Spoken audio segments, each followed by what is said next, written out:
Dunges. Ano nangyari sa'yo? Pinagtripan kasi ako ng mga bastos na driver sa pili. Parati nila akong inuunahan, kaya wala akong nakuha ang pasahero. Alam mo ikaw, ha? Hindi mo pa kasi tanggapin na hindi pang babae ang pagdadrive ng tricycle na yan. Akala mo sasantuhin ka ng mga lalaki doon? Ha? Yan si Junel na yan, madugas yun. Lagi inaagawan ng pasahero ang tatay mo. Palibasa, dalawang babae nun. Hindi naman kayang suportahan. Kaya kayo pag nag-asawa kayo, ha? Nay. Hindi ho ba tricycle pinag-uusapan natin? Oh. Eh, ano ngayon? Nay, nagpaikot-ikot na nga ako ng tricycle eh. Pero ang konti naman po ng pasahero. Pero, Nay, nakadilihensya naman po ako ng pangkain natin. Isda na naman! Alam mo ate, malapit na ako tubuan ng kaliske sa kakaulam natin ng isda. As if naman may pampadorma tayo, no? Alam mo, ikaw, ha? Kahit na maging sirena ka pa sa kakakain ng isda, wala akong pakialam. Andy, ano ba gagawin natin sa buhay natin? Puro utang tayo, ah. Ano ba to? Utang sa ospital, utang sa renta ng bahay, utang sa tindahan, utang na loob! Hindi ba pwede ibenta na natin yung tricycle ng tatay niyo? Alam mo kasi magagamit natin yan sa negosyo. Meron akong kaibigan si Marang na hindi naman kaano-ano ni Dorian, ano? Pero ang asawa niya si Ricky doon sa munisipyo, may alam siya negosyo. Maliit lang pero malaki daw ang kita. Sige na. Naku, Nay, amoy pa lang. Scam na yan. Nay, hindi. Hindi natin ipagbebenta yung tricycle ni tatay, ah. Bakit naman? Hindi naman, kauumpisa ko pa lang eh. Kaya ano, pagbubutihan ko pa. Alam mo, ayun ba lang kasi, wala ba kayong tiwala sa akin, ha? Nay, kaya ko to. Talaga? Alam mo, naluto na nga lang ako sa inyo. Nay.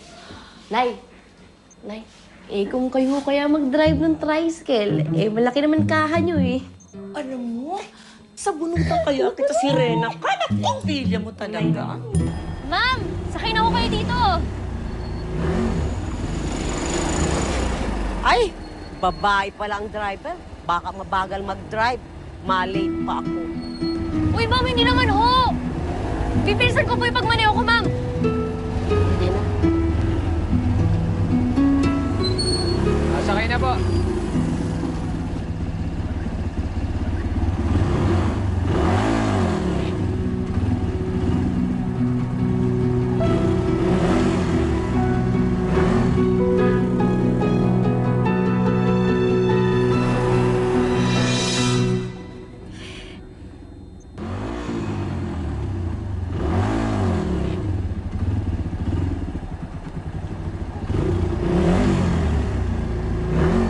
Sino nagsabi sa'yo pwede ka dito, ha? Hmm? Marunong ka ba magpaandar? Paalisin mo nga to. Hindi ka marunong magpanayo, Mario. O, pare, mukhang iiyak na, oh. Ay, iiyak ka. Hoy! Tignan mo! Oo! Baka mamangga ka! Sino ba nagbigay ng tota doon? Ma'am, sandali lang ho. Ito na ho. Uy, akin yan! Hoy! Mag-aaral ka muna magmaneho!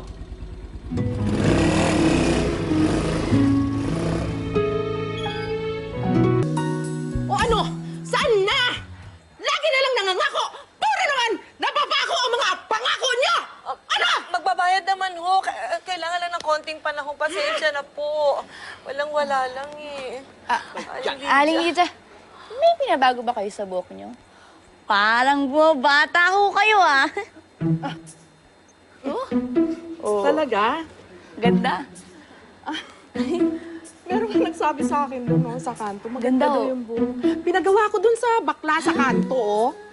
Ganda naman. Hoy! Hindi mo ako madala sa mga ganyan-ganyan, ha? Ano akala mo sa akin? Oto-oto! Ha? Hindi ko naman iniisip yun eh. Kayo lang ho nag-iisip niyon. Ay, nagsasabi lang ho ako ng totoo. Pero, alam niyo, mas maganda kung magpa-Brazilian blowout na rin kayo. Ang ganda ho. Pero paano ko naman magagawa yan? Hindi kayo nagbabayad ng utang ninyo! Ha?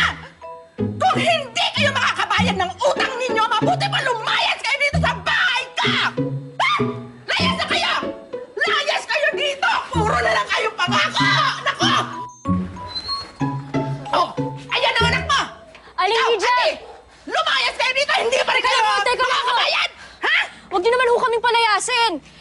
Magbabayad naman ho kami. Oh. Ano? Saan? Ayun ho. Alam ko kung kulang pa ho yan. Susunod ko na lang po yung balanse. Sige na nga. Pwede na siguro to. Baka naman sabihin niyo wala akong puso. Parang meron. Ang hina Ano? ng boses niyo, ha? May sinabi ka? Wala ho. Sabi ko, yung Brazilian blowout, bagay na bagay sa inyo yun. Sige na! Sige ho. Walang nakarinig sa mga kapitbahay sa hina ng boses niya. Ay naman. Alam mo, anak, hindi tayo mabubuhay ng ganito eh. Hindi talaga sasapat yung kinikita mo kung hindi ka makakapila sa terminal. Eh, ba't ba hindi mo nalang tanggapin na babae at hindi mo makukuha ang respeto ng mga kasamahan mong driver? Ano, maghanap ka na ng ibang trabaho kung talagang gusto mong makatulong. At ibenta na lang natin yung tricycle ng tatay mo. Ha?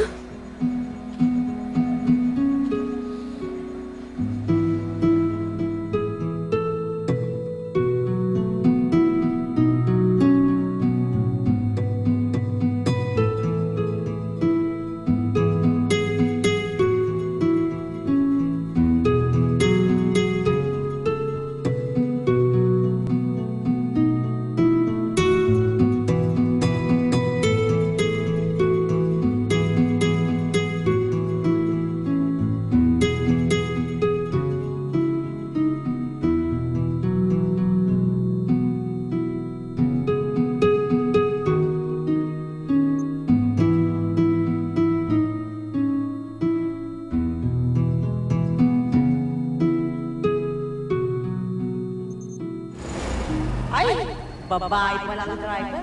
Eh, ba't ba hindi mo nalang tanggapin na babae at hindi mo makukuha ang respeto ng mga kasamahan mong driver? Para sa akin kayo, pinakamahalaga sa buong mundo. Wala na akong ibang pinangarap kundi ang mabigyan kayo ng magandang buhay.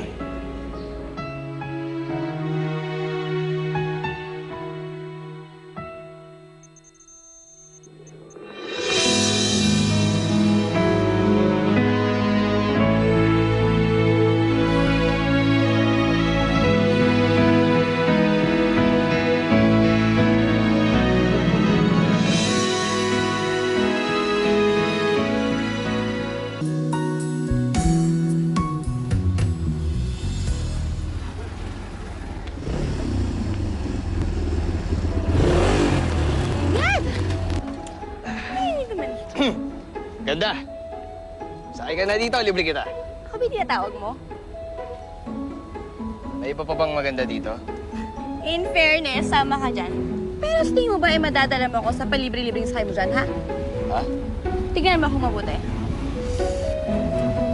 Tapos, tingnan mo yung sarili mo. Eh lang, wala nang masasabi. Sakit mo naman magsalita. Grabe, Fib. Pero alam mo, alam ko na yung mga gimmick-gimmick niyong ganyan eh, ha? Kunwari mga pa-hard to get kayo. Pero alam ko naman magkakagusto ka sa akin. Excuse me, itong gandang to magkakagusto sa'yo. Hindi na, ano? At saka hindi ako nagpapa-hard to get. Alam mo, dahil dyan, tong gandang to, you will never get it.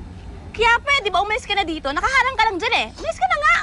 Nakaharang ako kasi sasakay ka sa akin. Sige Pwede na. ba? Di ba sabi ko, get out of here na? Huwag mo sabihin, hindi ka na nga cute, bingi ka pa. Ha? Teka, di kita narinig. Ano yan? Pwede ba, umalis ka na? Huwag mo na nga kukulitin, excuse me. Ganda, sige na, dito ka na sumakay. Pwede ba, alam ko maganda ako, Please. pwede ba? Sige na. Excuse me nga, ano ba? Hindi na nga kita, hindi ka na naman magbabayad, kulit. oh. Malilate na ako, oras na, oh.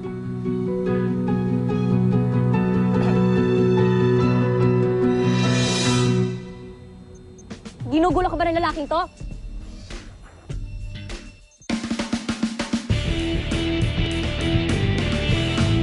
Bakit ganyan itsura mo? Lahat ho, gagawin ko para sa'yo at sa kay Maylene. Kaya kahit ho, magpakalalaki ako, okay lang ho yun, Nay. Ganito na lang, karera tayo. Kapag nanalo ako, titigilan mo na tong kapatid ko. Saka bayaran. Natingin mo ba mananalo ka sa akin? Sino yung dumating?